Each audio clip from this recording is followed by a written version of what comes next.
इस समारोह में प्रमुख रूप से उपस्थित महाराष्ट्र के राज्यपाल श्री भगत सिंह कोश्यारी जी। मेरी आवाज आप तक पहुंच रही? नहीं, कुछ है गड़बड़ है भाई।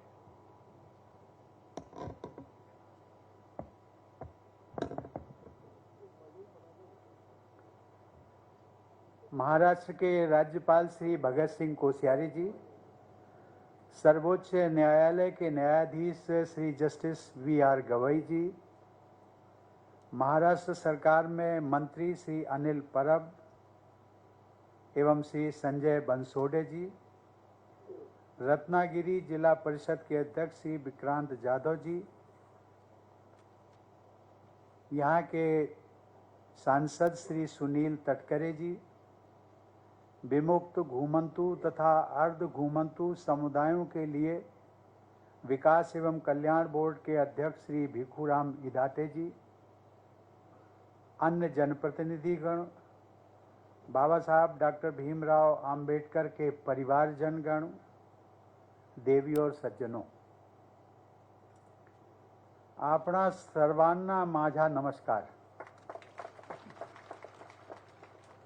आज राष्ट्र निर्माते बाबासाहेब डॉक्टर भीमराव आंबेडकर यांचे वडिलोपार्जित गांव आंबाडवेचे धर्तीवर येण, त्यांच्या अस्थी कलशची पूजा करण, भगवान बुद्ध नसेच बाबासाहेब डॉक्टर आंबेडकर यांच्या प्रतिमेवर आवी आदरणीय रामजी सकपाल व आदरणीय रमाबाई आंबेडकर यांच्या चिंतावर पुष्पांजली अर्पण करण मी माझे परम सौभाग्य मानतो। ये स्थान ऐसा है जिस पर आकर के हर कोई भावुक होता है। देश का हर नागरिक, उसको एक ऐसा संविधान मिला जिसमें कि हर नागरिक के अधिकारों की चिंता की गई और हर नागरिक ये सोचता है कि ये वही पूर्ण भूमि है जहां से संविधान के प्रमुख शिल्पी बाबा साहब आंबेडकर के परिवारजन के लोग थे। और कभी कभी मैं सोचता हूँ रत्नागिरी की जब बात आती है, रत्नागिरी जिले की जो प्रसिद्धि है वो यहाँ जितने महान विभूतियाँ हुई उनका मैं उल्लेख करूँगा, लेकिन एक और विशेषता जो मैंने देखी अभी मैं आया, प्राकृतिक सौंदर्य से भरपूर, और यहाँ का जो मैंगो आम होता है जिसको अंग्रेजी में अल्फांसो कहते हैं और हिंदी में शायद हापुस कहते हैं, उस आम की मिठास वो केवल भारत तक सीमित नहीं है बल्कि विश्व के अनेकों कंट्री में उनको ये जब पता चलता है कि ये मैंगो है कहाँ का, कौन से जिले का है, इंडिया का है, बात समझ में आती है, लेकिन इंडिया में भी किस जगह का है तो ये कहा जाता है रत्नागिरी जिले का। उसकी मिठास, आम की मिठास वहाँ तक पहुँची है और यहाँ के लोगों की आचरण में भी मिठास है, वाणी में भी मिठास है। और मैं आज सचमुच ये संकल्प आप सब लोगों के बीच में, आप सबके साथ ये संकल्प जरूर लेना चाहूँगा कि इस रत्नागिरी जिले की मिठास पूरे देश में फैले। और वो मिठास की जो शुरुआत है, आज हमारे महाराष्ट्र के गवर्नर भगत सिंह कोश्यारी जी ने उन्होंने शुरुआत की है। उस शुरुआत जो की है, जो प्रयत्न किया है, एक इनिशिएटिव लिया है, उसमें हम सब लोग मिलकर के साझेदारी करेंगे और रत्नागिरी जिले की जो मिठास है वो यहाँ से पैदा हो। देवी और सज्जनों, लगभग 2 महीने पहले 6 दिसंबर को देशवासियों ने बाबा साहब का महापरिनिर्वाण दिवस मनाया और उनका सादर स्मरण भी किया। उसके पहले 26 नवंबर को पूरे देश में संविधान दिवस मनाया गया। सन 2015 से प्रतिवर्ष मनाए जाने वाले संविधान दिवस के दिन आयोजित देशव्यापी समारोहों में भी बाबा साहब और उनके द्वारा पोषित संवैधानिक आदर्शों को ही मुख्यतः स्मरण किया जाता है। मुझे बताया गया है कि इसके साथ ही 7 नवंबर का दिन महाराष्ट्र के विद्यालयों में विद्यार्थी दिवस के रूप में मनाया जाता है। सन 1900 में 7 नवंबर को बाबा साहब ने विद्यालय में दाखिला लिया था।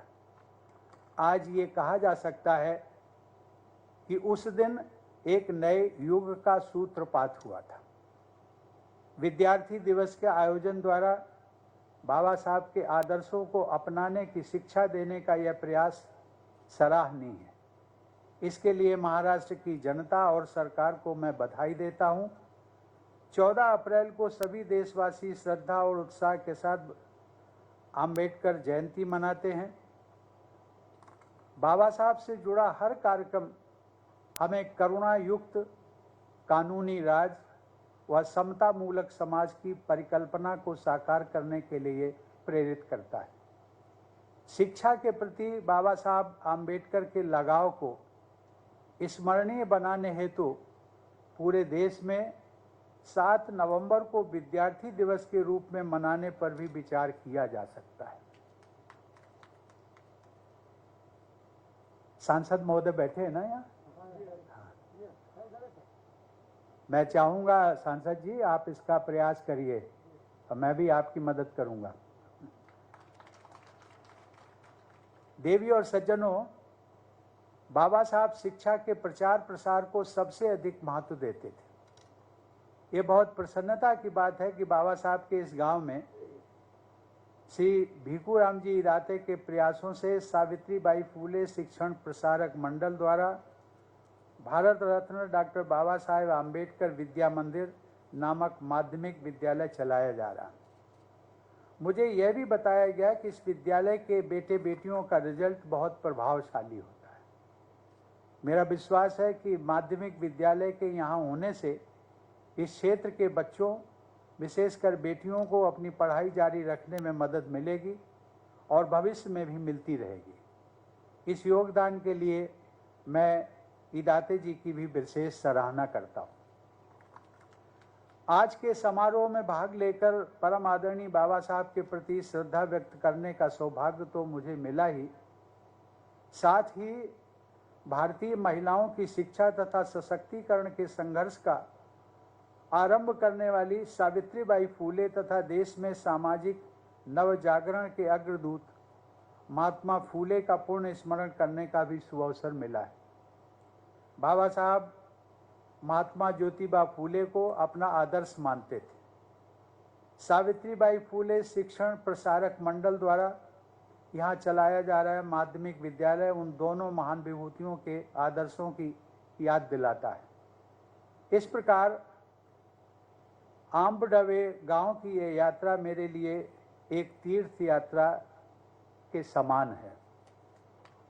और जैसा कि हमारे महामहिम राज्यपाल महोदय ने उल्लेख किया कि जो भारत सरकार द्वारा पंच तीर्थों की कल्पना की गई है, साकार भी हुई है और उसके मूल में ये आम्बडवे गांव को भी जोड़ा जाए।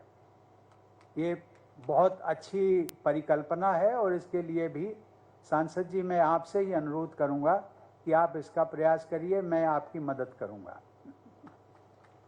आप बार बार कहेंगे कि प्रयास करने के लिए मुझे कहते हैं क्योंकि आप सांसद हैं, केंद्र सरकार के प्रतिनिधि भी हैं और सही मायने में सांसद महोदय आप मेरे प्रतिनिधि भी हैं।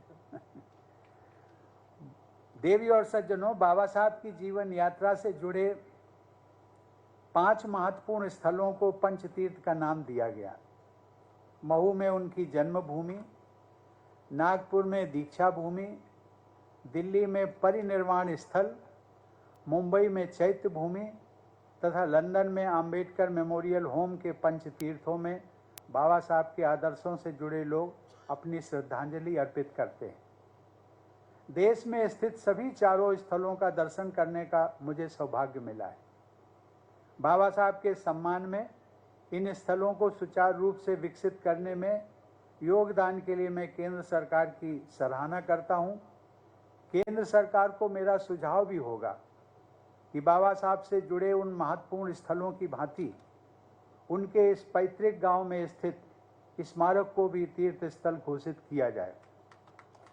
साथ ही केंद्र व महाराष्ट्र की सरकार मिलकर ऐसी सुविधाओं का विकास करें जिनसे लोगों को इस स्थल पर आना सुगम हो सके। देवी और सज्जनों, मुझे बताया गया है कि इस गांव को स्फूर्ति भूमि का नाम दिया गया। अनेक क्षेत्रों में पूरी ऊर्जा के साथ आजीवन योगदान देने वाले बाबा साहब के इस पैतृक गांव को स्फूर्ति भूमि का नाम दिया जाना सर्वथा सार्थक है। मैं आशा करता हूं कि स्थानीय प्रशासन व राज्य सरकार द्वारा गांव के इस नाम को रेलिवेंट डॉक्यूमेंट्स में अर्थात रेवेन्यू रिकॉर्ड्स में भी दर्ज करा दिया जाए। इस स्फूर्ति भूमि के आदर्श के अनुरूप पूरे देश के प्रत्येक गांव में समरसता और सौहार्द पर आधारित ऐसी समाज व्यवस्था होनी चाहिए जो उन सभी कुप्रथाओं से मुक्त हो जिनसे बाबा साहब की समता मूलक संवेदना को ठेस पहुंचती थी।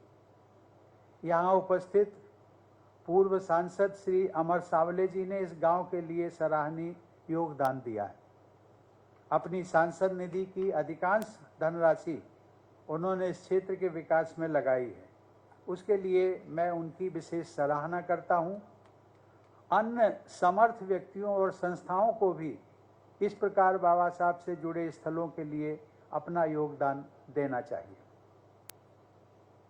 देवियों और सज्जनों, महाराष्ट्र का यह क्षेत्र भारत के आत्मगौरव तथा मानव मात्र की गरिमा के लिए संघर्षरत महान विभूतियों की कर्म स्थली रहा है।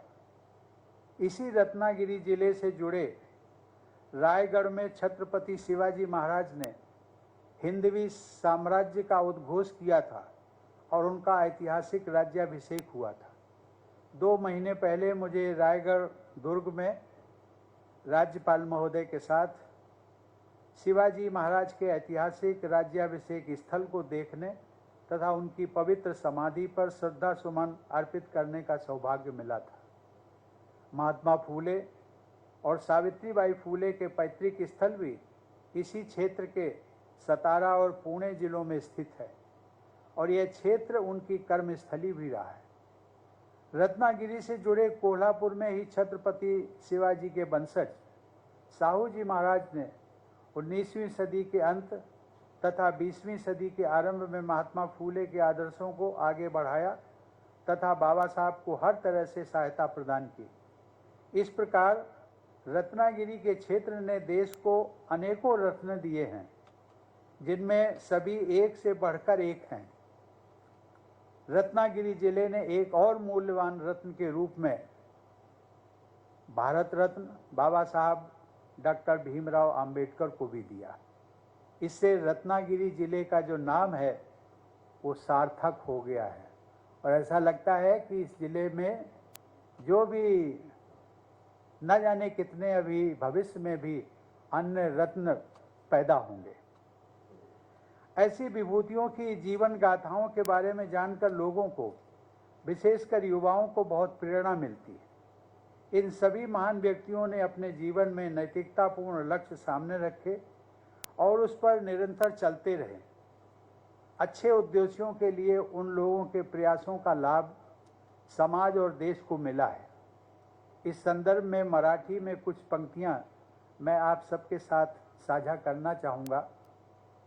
पावले ती धन्य होती ध्यास पंथे चालता, पावले ती धन्य होती ध्यास पंथे चालता, सार्थक जीवाचे होते ध्यास पंथे चालता, गौरवान्वित होते संस्था ध्यास पंथे चालता, उजलते तेज माय भूचे ध्यास पंथे चालता। अर्थात लक्ष्य के पथ पर चलते हुए चरण धन्य हो जाते हैं। लक्ष्य के पथ पर चलते हुए जीवन सार्थक हो जाता है। लक्ष्य के पथ पर चलते हुए संस्थान के सम्मान में वृद्धि होती है तथा लक्ष्य के पथ पर चलते हुए मातृभूमि की गरिमा बढ़ जाती है। इसी भावना के साथ समानता और समरसता के लक्ष्यों की ओर हम सबको आगे बढ़ना चाहिए। देवियों और सज्जनों, अन्याय के विरुद्ध संघर्ष की सीख बाबा साहब को अपने पिता श्री रामजी सकपाल से भी मिली होगी, जो फौज में सूबेदार मेजर रह चुके थे। बाबा साहब के आजोबा यानी पितामह श्री मालोजी सकपाल भी फौज में रहे थे। बाबा जी के पिताजी मानते थे कि देश की रक्षा व सुरक्षा हेतु अपने जीवन की कुर्बानी देने के लिए महार रेजिमेंट में भर्ती होना उन सबका राष्ट्रीय दायित्व है। लेकिन महार जाति के लोगों की फौज में भर्ती पर सन 1892 से रोक लगा दी गई। सेना से सेवानिवृत्त होने के बावजूद बाबा साहब के पिताजी ने उस अन्याय के विरुद्ध आवाज़ उठाई और महादेव गोविंद रानाडे तथा बंबई के गवर्नर के समक्ष इस मुद्दे पर ज्ञापन दिया। फौज में महार समुदाय के लोगों की भर्ती के इस विषय को लेकर वे निरंतर प्रयासरत रहे। अंततः फरवरी 1917 में वह आदेश निरस्त किया गया और प्रथम विश्व युद्ध के समय महार बटालियन की पुनः स्थापना की गई। देवी और सज्जनों, शिक्षा और स्वाध्याय के प्रति बाबा साहब की निष्ठा सर्वविदित है। मुंबई में उनके निवास राजगृह में उनका निजी पुस्तकालय अत्यंत विशाल था। शिक्षा और अध्ययन को उन्होंने व्यक्तित्व, समाज और राष्ट्र निर्माण के सबसे महत्वपूर्ण माध्यम के रूप में अपनाया और दूसरों को भी ऐसा करने के लिए प्रेरित किया। बचपन से ही अध्ययन के प्रति उनके अनुराग का एक रोचक उदाहरण उनके इस पैतृक गांव से जुड़ा हुआ। आज मैं जब बाबा साहब के स्मारक पर अपने श्रद्धांजलि अर्पित करने गया तो वहाँ पर उनके परिवार से जुड़े हुए सुदामा जी हैं, सकपाल जी, उन्होंने भी इस घटना का जिक्र किया और उन्होंने बताया कि जैसा कि लोग जानते हैं कि जिन दिनों बाबा साहब ने सतारा तथा मुंबई में अपनी पढ़ाई शुरू की थी, उस समय वो प्रायः परिवार के बड़े लोगों के साथ अपने इस गांव में आया करते थे। शायद जब वे कक्षा 9 की पढ़ाई कर रहे थे, उस समय उनके एक भाई आनंद जी का विवाह इसी गांव में हुआ था। विवाह समारोह में भाग लेने के लिए पूरे परिवार के साथ बाबा साहब भी आए थे। विवाह संपन्न होने के बाद जब सभी को मुंबई वापस लौटना था, उस समय ये पाया गया कि बाबा साहब, जिन्हें भिवा के नाम से भी पुकारा जाता था, वहाँ नहीं थे। लोगों ने उन्हें खोजना शुरू किया। किसी व्यक्ति ने बताया कि एक बच्चा थोड़ी दूर स्थित एक मंदिर में बैठकर कोई पुस्तक पढ़ रहा है। बाबा साहब के पिताजी समझ गए कि वो बालक भिवा ही हो सकता है। परिवार के लोगों ने जाकर पुस्तक पढ़ने में डूबे हुए बाबा साहब को साथ लिया और मुंबई के लिए रवाना हो गए। ये बाबा साहब की शिक्षा के प्रति जो लगाव था, उस लगाव को दर्शाता है कि शिक्षा ही जीवन में हर व्यक्ति के उन्नति का माध्यम होता है। और इसीलिए उन्होंने जो मूल मंत्र दिया था, एजुकेट, शिक्षित बनो, उसके बाद एजिटेट, शिक्षित बनो, संगठित रहो और स्ट्रगल करो। ये जो मूल मंत्र था, उसमें शिक्षा सबसे पहले है। आज शिक्षा की बहुत ज़रूरत है, हम सब के लिए ज़रूरत है। शिक्षा, मैं कभी कभी कहता हूँ, जब आम लोगों से भी मिलता हूँ तो मैं कहता हूँ कि किसी को 3 समय का भोजन यदि आपके घर में बनता है तो 2 समय का भोजन कर लेना, लेकिन अपने बेटे बेटियों को शिक्षा के बारे में उनका जो अवसर मिला है, वो अवसर उनको मत गंवाने देना। देवी और सज्जनों, कोविड की महामारी के संकट के दौरान ही इस क्षेत्र के लोगों को जून 2020 में निसर्ग साइक्लोन की आपदा का सामना भी करना पड़ा। मुझे ये जानकर प्रसन्नता हुई कि Dalit Indian chamber of commerce and industry यानी डिक्की द्वारा निसर्ग साइक्लोन के बाद यहाँ के सभी परिवारों के लिए राहत के कार्य करने के साथ साथ इस गांव को आत्मनिर्भर बनाने की भी पहल की गई। इस प्रयास में डिक्की के साथ खादी ग्रामोद्योग निगम, डॉक्टर बाबा साहब आम्बेडकर टेक्निकल यूनिवर्सिटी तथा बैंक ऑफ बड़ौदा की भागीदारी भी है। मुझे बताया गया है कि कोविड महामारी के कारण इस प्रकल्प को कार्य रूप देने में कुछ रुकावट आई है, लेकिन मुझे विश्वास है कि इस गांव में छोटे उद्यमों को बढ़ावा देकर लोगों को आत्मनिर्भर बनाने का यह सामूहिक प्रयास परिवर्तनकारी सिद्ध होगा तथा यहाँ के लोगों के जीवन में अच्छा बदलाव आएगा। इस गांव तथा क्षेत्र के लोग प्रगति और समरसता का आदर्श प्रस्तुत करेंगे। मैं चाहूँगा कि इसी प्रकार भारत के अन्य ग्रामीण अंचलों में भी विकास और आत्मनिर्भरता का प्रयास हो। जब हमारे गांव आत्मनिर्भर होंगे तभी सही अर्थों में आत्मनिर्भर भारत के निर्माण का संकल्प पूरा होगा। इस संदर्भ में यह बताना प्रासंगिक है कि बाबा साहब भी स्वरोजगार के समर्थक थे। उन्होंने स्टॉक और शेयर्स के व्यापार में सलाहकार के रूप में व्यवसाय करने के लिए एक फर्म की स्थापना की थी।